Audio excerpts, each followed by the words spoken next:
kita yang tadi dibilang Rencana pemerintah untuk menerapkan new normal sebagai upaya untuk mengembalikan kondisi kehidupan masyarakat seperti semula, terutama sebagai upaya untuk pemulihan ekonomi nasional, mendapat tanggapan positif dari DPR RI.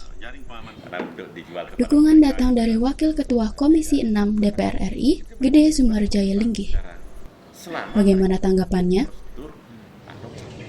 Kita ini tidak bisa menyelesaikan satu persoalan hanya dengan kesehatan. Karena persoalan-persoalan hidup ini bukan hanya kesehatan. Ya, maka dari itu, sekarang kita melihat kebijakan daripada pemerintah pusat, di mana pemerintah pusat telah melakukan kebijakan adalah membuka ekonomi pelan-pelan.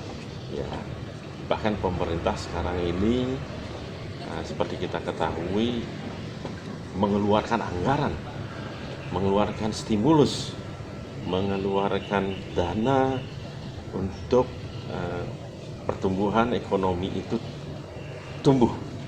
Karena kalau tidak, maka ada bencana yang kedua, yaitu bencana yang namanya bencana ekonomi. Kalau bencana ekonomi berlanjut, maka akhirnya urusannya adalah perut. Begitu urusannya perut, maka akhirnya menjadi bencana sosial. Ini tentu berdasarkan daripada WHO, kita ini kan tahu bahwa akan lama kondisi perbaikan ini karena kita masih menunggu vaksin. Ya, itu bisa 2001 akhir, bisa 2002. Nah, sementara kalau kita di Indonesia ini perut tidak bisa diajak berkompromi sampai 2022 itu. Nah, oleh karena itu, makanya perekonomian ini dijalankan dengan simultan dengan kesehatan. Nah, jadi protokol kesehatan tetap kita lakukan. Kemudian perekonomian dibuka dengan protokol yang ketat. Nah, misalnya pasar, kan kebutuhan utama atau kalau kita bicara primernya adalah pasar kebutuhan untuk makanan. Pasar dibuka pelan-pelan. Apakah itu dengan shift? Jadi setengah jamnya adalah jam 6 mungkin sampai jam 10, setengahnya lagi jam 10 sampai selanjutnya, sehingga terjadi yang namanya social distancing, jarak. Ya. Atau barangkali pemerintah juga menyiapkan jalan sebagian ditutup untuk kepentingan pasar itu, sehingga terjadi physical distancing terjadi. Kemudian peralatan tentu disiapkan, apakah itu face shield itu disiapkan, kemudian disiapkan juga cuci tangan, disiapkan sanitizer oleh pemerintah daerah untuk kembalinya paling tidak mulai bergerak perekonomian itu, sehingga hasil pertanian terserap dengan baik, sehingga nanti orang berjualan, terus kemudian tenaga kerja dan lain sebagainya.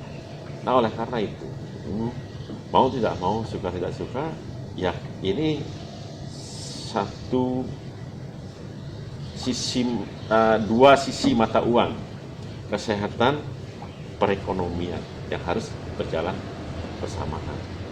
Oleh karena itu, ya kita bukan berarti mengabaikan, kan inti daripada COVID ini adalah masker dan jaga jarak. Bukan berarti tidak keluar rumah, tidak. Selama itu bisa dijaga yang namanya masker dan jaga jarak, itu kan aman-aman saja sebenarnya. Nah, oleh karena itu, ya memang kita tidak bisa kehidupan normal yang lalu, tapi ini disebut new normal karena kita harus memulai kebiasaan-kebiasaan baru. Seperti halnya masker gitu kan, kebiasaan baru. Nanti kalau dulu itu pakai masker itu adalah orang yang abnormal gitu, tapi nanti justru kalau nggak pakai masker adalah orang yang abnormal gitu. Jadi itu yang akan terjadi nanti di masa yang akan datang, yang disebut dengan new normal. Tapi kita akan mengarah kepada new normal itu. Nah, di Bali sendiri kita bisa melakukan itu. Kita punya perangkatnya untuk mengawasi dan nggak lama mengawasinya. Saya yakinnya maksimum 2 bulan. Kita mengawasi masyarakat kita, mengajarkan, mengedukasi masyarakat kita untuk dia mau menuruti protokol kesehatan. Siapakah yang mengawasi? Kita pakai desa adat, kita minta kepolisian, kita minta tentara apabila kurang kerja untuk itu. Dan ini perekonomian, kalau nggak kita buka pelan-pelan, maka kalau jatuh sekali untuk kembalinya akan sangat berat. Nah, oleh karena itu, ya saya sangat berharap sekali.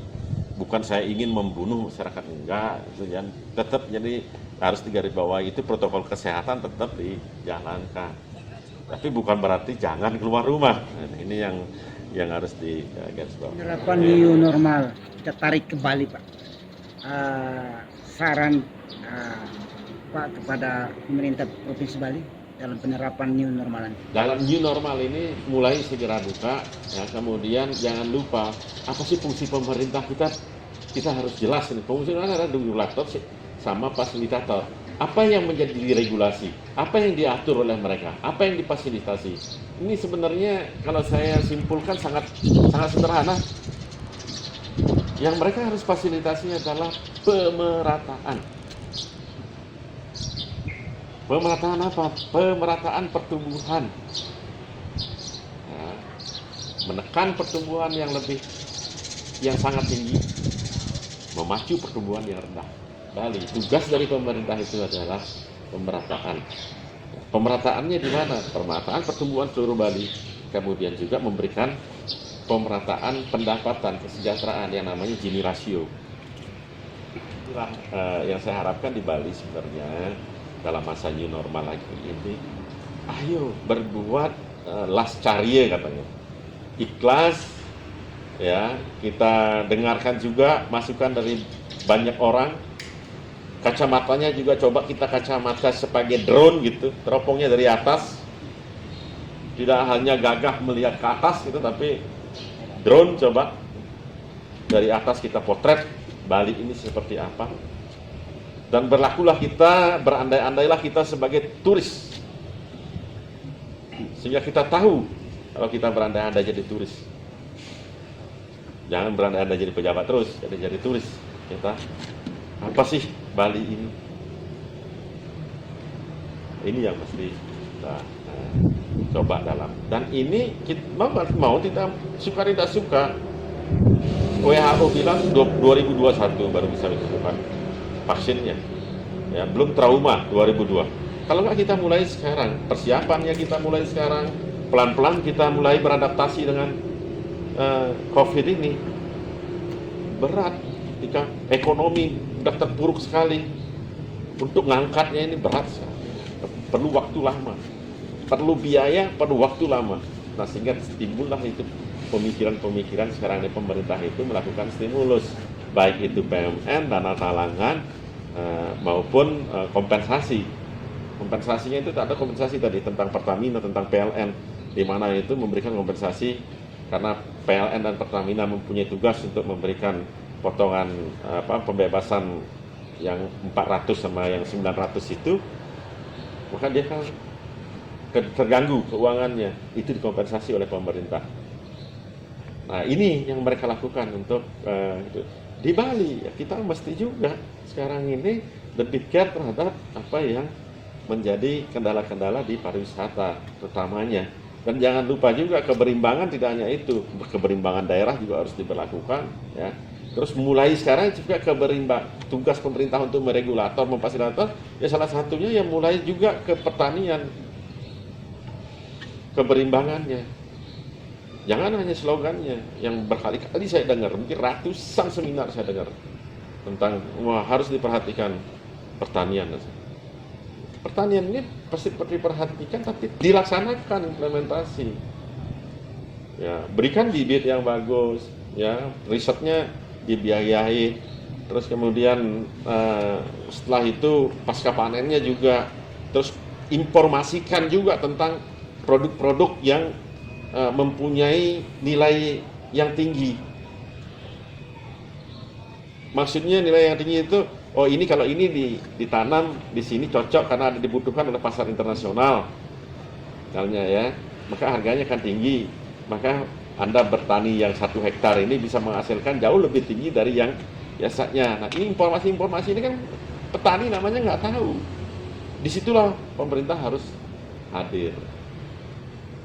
Disitulah pemerintah ada.